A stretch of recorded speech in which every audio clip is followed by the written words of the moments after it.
Bonjour, bonsoir, cela dépend de l'heure à laquelle vous nous captez. Et ça dépendre de l'heure où vous avez la biso. C'est la vôtre Esther Jessie Mongo, journaliste na Katia chaîne Otobengi SMK Empire. Totombeli Bino, en tout cas, bienvenue. Merci parce que Bozo l'a biso dès partout dans le monde. Merci parce que tu es bien et que non, vous êtes tellement branché, scotché, connecté et vous rebougez pété parce que ce qui est vrai que cette chaîne vous fait énormément du bien. Cette chaîne vous fait énormément plaisir parce que ils ont des voix na biso, ils ont mission na biso à servir bino. En tout cas tout ça obligé à présenter bino œuvre service moko produit moko sengeli. Alors SMK est un peu différente na ba chaîne mususu parce que biso za na particularité na biso o za na ba chaîne mususu te parce que biso to sala makambo ndenge mususu. Alors pour aujourd'hui to rose de kolobela sujet moko est très important. Oui, boyebi c'est un boxeur qui s'est démarqué na kati ya mboka na biso. To remeka un peu copé sa historique na mais après avoir koyoka ba vie ya ba congolais ya ba kinois et autres. Il s'agit bien sûr de Martin Bakole. Martin Bakole était un boxeur au à un certain moment, s'il faut peut-être revenir 5 ans, 6 ans ou 7 ans passé, qui était.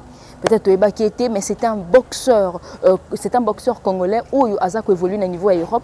Mais à un certain moment, suite à différents combats, ils ont vraiment réussi à côté qui n'a mis thème congolais tellement mingi à tel point que à un moment donné qui est passé bon moment on a niveau Yamboka déjà il est natif de Bujima ou Kananga si je ne me trompe pas. Je pense que tu as ça la recherche par rapport à origine. Mais après ce qui nous intéresse dans tout ça c'est quoi? Déjà que ça intéressé biso et ça par rapport il y a décision naïe par rapport à demande naïe. Depuis le solo à Martin Bakole quand il avait gagné le cœur de beaucoup de Congolais. A gagné mitema ba Congolais tellement mingi mais à un certain moment il y a eu des petits couacs moi makambo que les kanaki wana par rapport à montant il y a somme oyo ba sengaki parce qu'ils ne savaient pas comment rentrer dans mboka naïe ou ne savaient pas comment rentrer place à Zalaka place à évoluaka pourquoi continuer ba combat naïe ndenge Zalaka. Alors asala kimbela na moko il y a ba chaîne otoyebi ba chaîne na biso lekana ba chaîne loko na biso asala kimbela kenda ki koloba ti message na ye demande na ye kenda ki un peu partout jusqu'à ce que tout le monde qui à un certain moment somme il y a $100,000 lui a été remis ba pesa qui $100,000 pourquoi ba ndengi na koki ko continuer makambo na ye musala na ye travail na ye boxe na ye tout ce qu'il fait. Mais ce qui est un peu surprenant est que il y a même pas je pense c'était le 22 avril ou le 24 avril à Bunda qui du Susuna Polonais Moko, c'était un boxeur, mais à un certain moment, il a gagné. A gagné naïe, à ça, gagné combat naïe comme il se doit. Mais ce qui nous intéresse dans tout ça, c'est que à promettre les Congolais tout que faille na Kinshasa. Mais ça lui demande Moko. Alors billet koye naïe ozoya na Kinshasa, a sengi ba fan naïe nyoso, ba kinwa naïe nyoso, ba kinwa tout. Ba Congolais nyoso bala ta tenue o ala ta ki mukola kena ki kozwa $100,000. Alors que tu as dossier à $100,000 ndenge créé qui polémique na niveau réseaux sociaux, dossier à $100,000 ndenge créé qui makambo belé na kati mboka na biso. Alors on va essayer un peu d'avoir les avis de certains Kinois, de certains Congolais, qu'est-ce qu'ils en pensent? Est-ce que c'est normal que venu à Moutou, c'est ton pays? Est-ce que c'est obligatoire? Est-ce que la demande est vraiment et qu'on a bien reçu chez certains Congolais ou chez certains Kinois d'accepter le fait que pour recevoir, pour accueillir bien sûr ce monsieur qui est Martin Bakole, ce grand boxeur oiseau ça la fierté mboka na biso pour na koyambaye, il faut que biso to la taouge. Kenini t-shirt ya jaune, to la ti ba mouchinchino et puis to la ti ba pantalon noir. On va voir ce que disent les Congolais. On va revenir tout juste après. Voilà, balandignon soit SMK Empire, to lib ça qui bino des photos ka bavia ba différents Congolais, avia ba différents Kinois par rapport à sujet to Zolobela. Il y a un grand boxeur qui ça fait peut-être un bon bout de temps ou américain un peu copé ça moins, comme il sa combo na ko s'imposer parmi ba boxeurs, parmi ba sportifs. Ya mbora na bisoto ndi to ndeko tambola rara, tozo zo ba via batu déjà pour na koyeba ba point de vue na bango par rapport à venu naie ou à sengi ba Congolais tout ba Kinois tout bala ta tenue pour na ba yambe na aéroport ya Njili bala ta tenue o ya lata ki mukola kenda ki soki na ministère à sport soki na ministère à budget soki à finance tenue à lata ki ba kenda ko pese $100,000.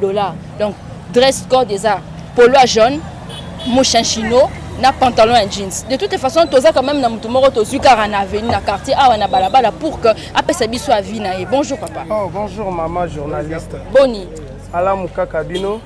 Oyoki lelo na uti koloba ipa ba téléspectateurs ba auditeurs ba internautes nyonso demande ya bakolo zo mona ndenge ni. Demande ya bakolo eza juste parce que na mboka na biso tolingaka ko soutenir makambo ezalaka vraiment na valeur te.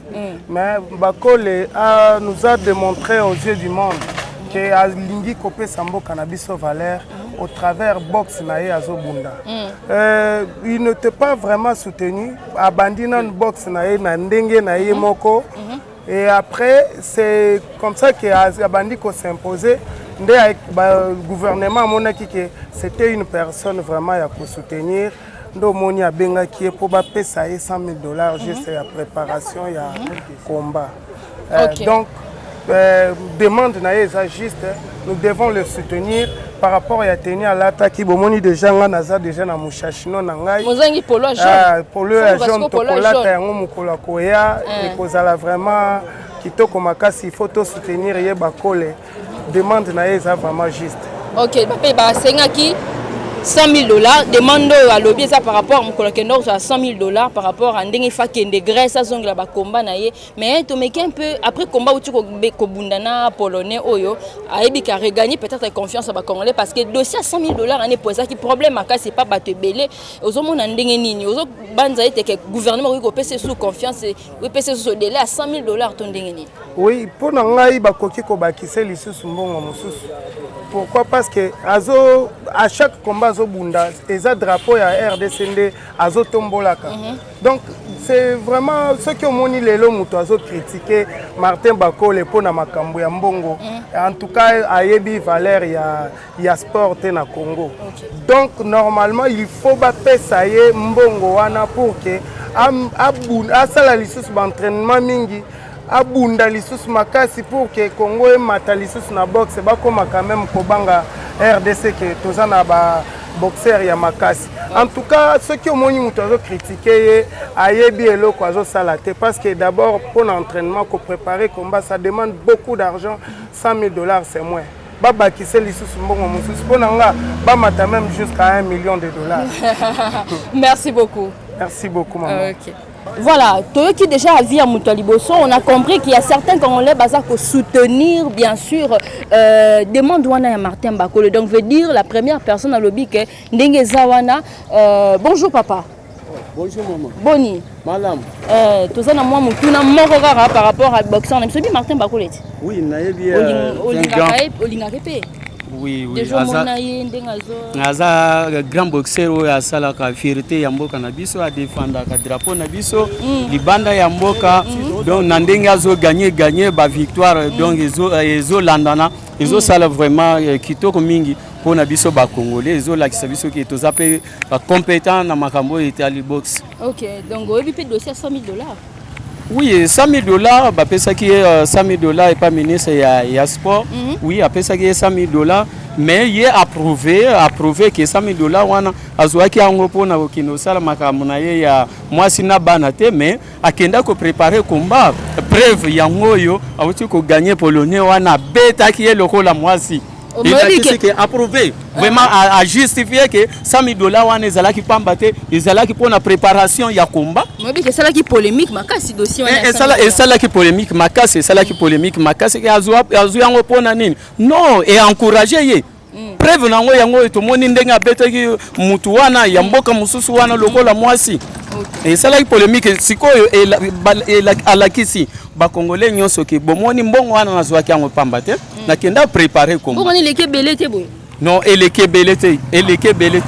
Ce que tali ba combat wana ndezo bundama na ba pays mususu. D'ailleurs o yeza muke makas ye d'ailleurs mutu mususu na niveau na ye, na rang na ye. Na ndenge akomi boxeur vraiment na o yetali poids lourd.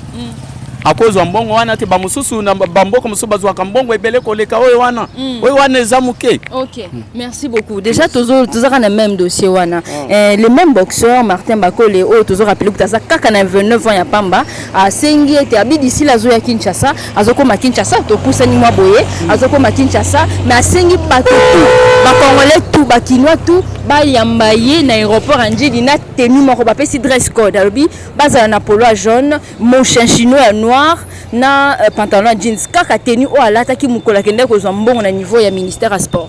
Yo monya ndenge ni demande. Na moni eza vraiment message moko très fort ouais.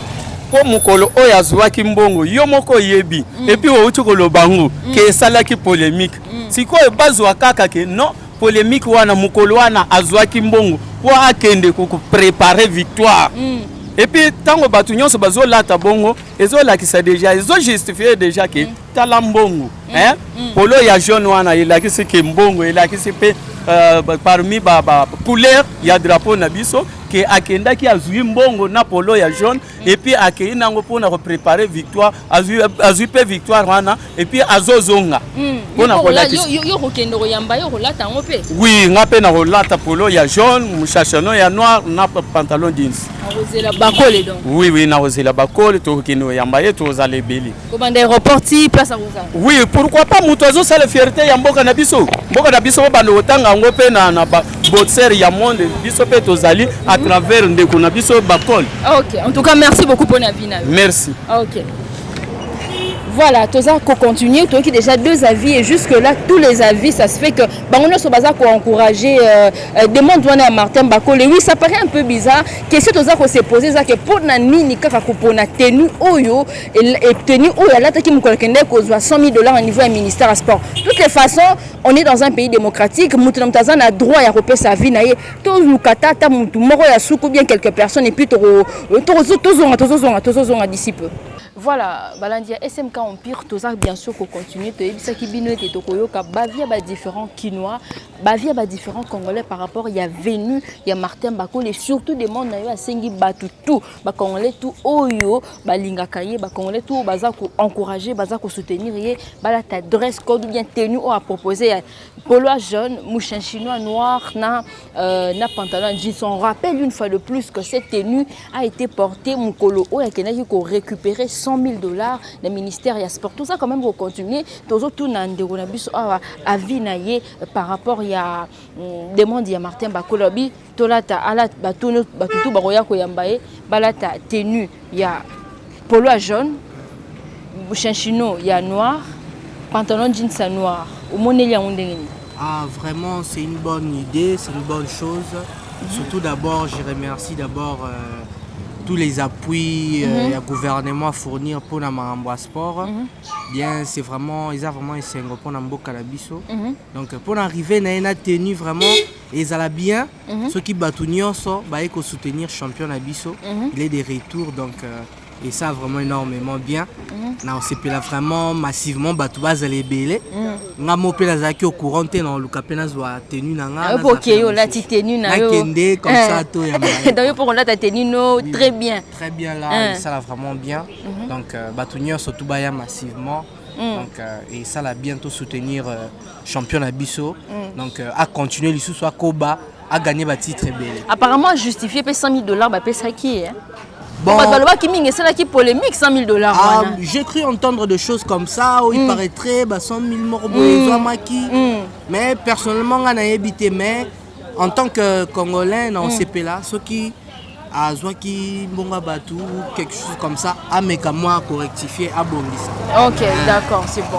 Merci. Merci beaucoup en tout cas. Voilà, Balandia notre chaîne SMK Empire, vous avez carrément compris que nos différents Congo, nos différents frères, citoyens, congolais, quinois, Pessi, Avina Bango par rapport à ce problème, bizarre problème, mais ça quand même un sujet qui paraît très intéressant. Ça fait un bon bout de temps que Martin Bakole s'est imposé Namitu, Namité, Mayaba Congolais Belé, et ça se fait que c'était quand même important pour nous en tout cas de parler de lui,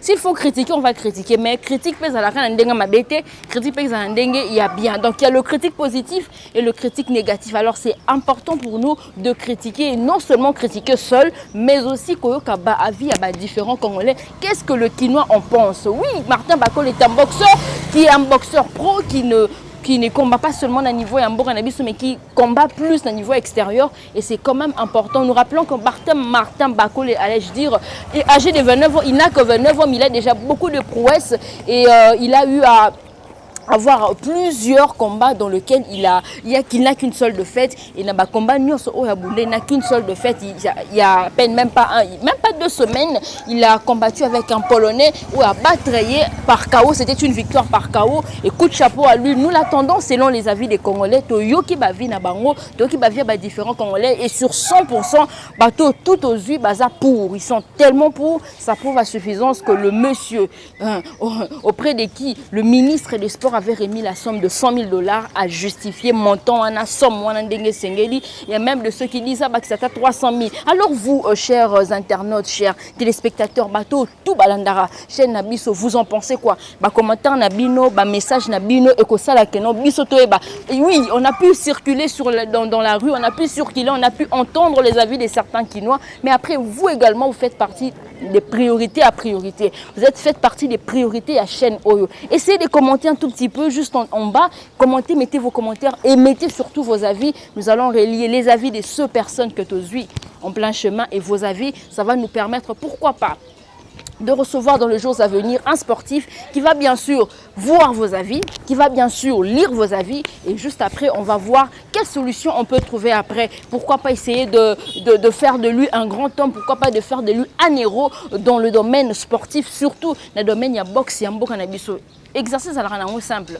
Quand il faut profiter de telles informations, c'est juste un abonnement. Tu t'abonnes, tu partages, tu t'abonnes, tu partages, tu t'abonnes, tu partages. Vous allez bénéficier des merveilleuses informations, des informations vraies et fraîches, pas n'importe lesquelles, parce que chez nous, c'est de la particularité, parce que chez nous, c'est vraiment différent. Amoureux, amoureuses de cette chaîne, nous vous disons un grand merci parce que nous savons très bien que vous continuez Kakolanda Biso et nous vous promettons que très prochainement, nous allons revenir avec des très nouveaux sujets et des très bons sujets. C'est la vôtre Esther Jessie Mongo, peut-être que vous m'aviez jamais vu, mais désormais, à partir de maintenant, à partir d'aujourd'hui, vous me verrez de temps à autre sur votre chaîne SMK Empire. Un grand merci à tous, continuez de vous abonner et on se retrouve très prochainement pour un tout nouveau numéro. Ciao, ciao.